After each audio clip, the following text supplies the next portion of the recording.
instituição. Então, nós sugerimos a contratação, foi feita a escolha da empresa, o Conselho Curador sugeriu a reitoria a contratação, foi feito o trabalho e, após isso, foi apreciado e aprovado pelo Conselho Curador.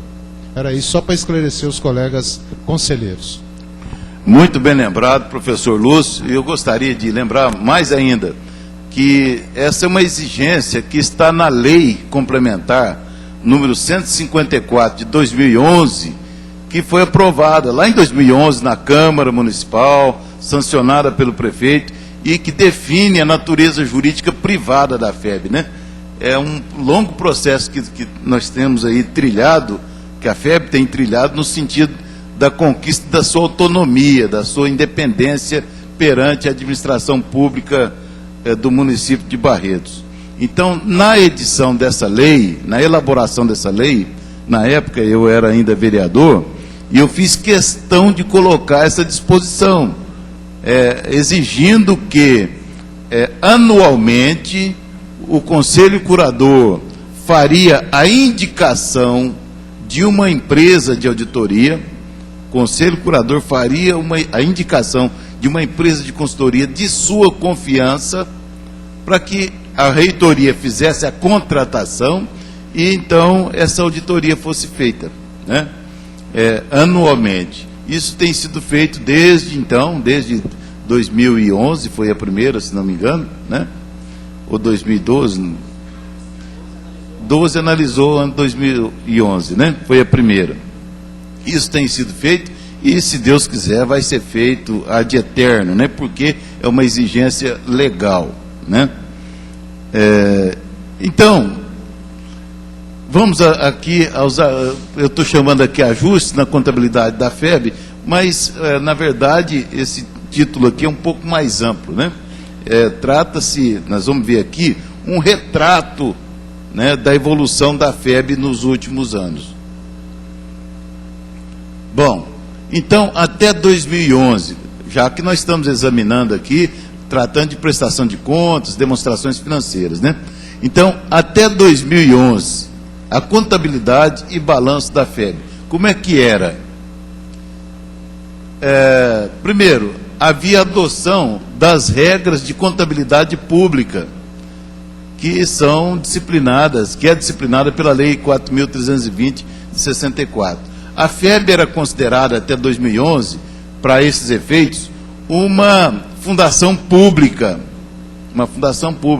pertencente ao município de Barretos. E por essa razão, então, ela tinha que adotar as regras de contabilidade pública.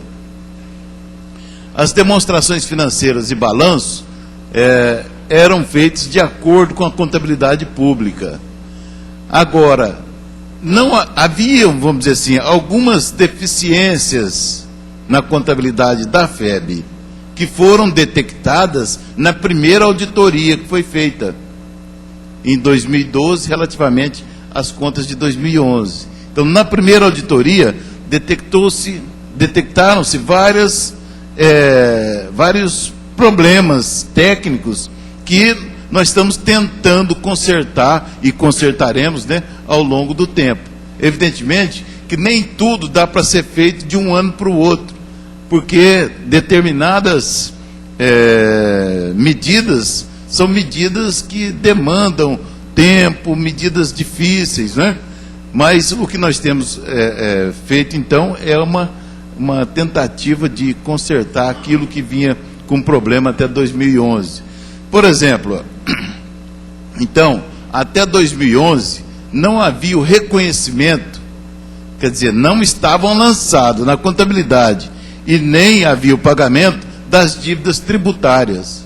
Então, os novos conselheiros já estão sabendo, muitos deles, mas a FEB tem uma dívida tributária perante a Receita Federal em torno de 50, 51, 52 milhões de reais, que foi contraída no período em que a FEB foi considerada uma entidade pública, vamos resumir assim, né? Então, essa dívida não estava contabilizada até 2011. Vejam só que problema, né? E então, na contabilidade de 2011, não aparecia lá no balanço a dívida tributária que a FEB tem até hoje com a Receita Federal. 50 e tantos milhões, né? E também não havia o reconhecimento das dívidas trabalhistas, dos dissídios. A FEB passou um período aí sem pagar os dissídios trabalhistas, aquele aumento anual que é dado para os funcionários e professores a título de reajuste, né? Reajuste salarial. Então, a FEB passou um período sem pagar, mas também não fazia constar essa dívida na contabilidade. Então, ainda outra também, tão muito importante, a ausência de provisões para perdas com devedores duvidosos. Então, vamos dizer assim, os alunos têm seus contratos com a FEB, normalmente, mas sempre há a inadimplência. E a inadimplência, quando passa de 6 meses, a nossa contabilidade, deve já colocar aquilo como provisão para perdas com devedores duvidosos. A FEB já não pode, na contabilidade, contar com aquela receita. Então tem que fazer essa provisão, certo? Isso nunca tinha sido feito também. Então qual que é a conclusão que a gente chega? Que a contabilidade da FEB, na verdade, não retratava a realidade econômico-financeira da instituição. E agora aqui eu quero aproveitar para, já desde logo, não quero assustar os novos conselheiros, né? Mas eu quero dizer o seguinte, lembrar que o Conselho Universitário é um órgão gestor. O Conselho Universitário não é um órgão que representa os professores ou funcionários. Então, o conselheiro que está aqui está representando o curso, né, de Direito, de Engenharia, etc., mas ele não é representante no sentido da DOFEB, por exemplo. A DOFEB representa os professores, mas o professor do curso de Engenharia que está aqui não representa os professores, ele faz parte de um órgão gestor da instituição. A responsabilidade tem que ser de gestão. Então, na verdade, o que eu quero dizer é o seguinte, que esse conselheiro não está aqui para reivindicar melhoras para o seu curso. Ele está aqui para olhar a instituição como um todo. A instituição como um todo. Claro que trazendo a contribuição da sua área, do seu curso, etc. Isso é muito importante a gente entender isso, né? Porque senão, se cada um aqui dentro ficar pensando em representar cada um dos seus interesses, esquecer o interesse da instituição, então não tem como prosseguir, tá certo? Então nós temos que enfrentar essa realidade. Essa realidade dói, é dura, mas é verdadeira. Até 2011, a contabilidade da FEB praticamente não representava a realidade da instituição. Por esses motivos que estão aqui, que eu estou apontando, e que foram apontados na auditoria que foi feita pela FEB, por uma instituição, por uma empresa de auditoria. Não foi o professor Reginaldo que apontou isso inicialmente. Tá certo? E nossa obrigação, nosso objetivo, o que é? É consertar essa situação. Sanar essas irregularidades. Só que para sanar isso, não é de repente, não é de uma hora para outra, não é de um ano para outro, porque isso envolve, às vezes, transformações estruturais da própria instituição. Tá certo? E o nosso caminho, eu até considero que a nossa missão maior é consertar essas coisas aí. Né? Pode prosseguir, por favor. Ainda, na contabilidade de balanço de 2011, havia ausência de lançamento de depreciação do ativo imobilizado. Então, o ativo imobilizado, por exemplo, os imóveis, eles têm depreciação. Quer dizer, o que é a depreciação? É a perda econômica ocasionada pelo desgaste natural. Os imóveis vão se desgastando. Se ninguém fizer nada para fazer a sua manutenção, depois de um certo tempo, eles acabam simplesmente, né? Se depreciam totalmente. Assim como as máquinas. Um automóvel, por exemplo, a legislação considera que a depreciação dele é de 10% ao ano. Então, em 10 anos, 10% do automóvel? Quanto que é, Manuel? 20% ao ano, né? E são 5 anos e a vida útil de um automóvel. Quer dizer, e essa depreciação de 20% tem que ser lançada na contabilidade, como perda de valor. Porque se não for lançada, depois de 5 anos, fica constando lá na contabilidade, valor do automóvel, R$30 mil, e na verdade ele não vale mais nada. Isso tem que ser lançado, isso é a legislação de contabilidade que exige, mas isso não era feito também, né? A ausência de notas explicativas nas demonstrações financeiras, os saldos das contas patrimoniais de ativo e passivo estavam desatualizados. Para que vocês tenham uma ideia, quando nós assumimos, eu verifiquei lá no balanço da FEB que constava um saldo de disponibilidades, ou seja, de dinheiro em caixa, de 12 milhões de reais. 12 milhões de reais. Ora, se fosse uma pessoa, né, que não tivesse um certo conhecimento da realidade, ia falar, bom, então está resolvida a questão da FEB, 12 milhões de reais, né? Nós temos recursos à vontade. Mas sabe quanto tinha na realidade?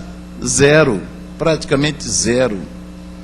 O que estava errado? O saldo que estava errado, que não era feito conciliação, a contabilidade não representava a realidade. Isso a gente sabia que era corriqueiro, mas a contabilidade constava, na contabilidade constava isso aí. Então os saldos estavam desatualizados. É o trabalho que a gente tem feito, de atualizar isso tudo, né? De fazer com que esses saldos representem a verdadeira realidade da FEB. Havia inexistência de conciliação de saldo das contas patrimoniais, né? Conciliação quer dizer de acertar, verificar se tem se o saldo não está representando a realidade, por quê? O que está faltando lançar? O que foi lançado errado? Esse é o trabalho de conciliação, para que as contas tenham seus saldos que representem sempre a realidade dos fatos, né? Exatidão da escrituração e dos saldos das contas de resultado.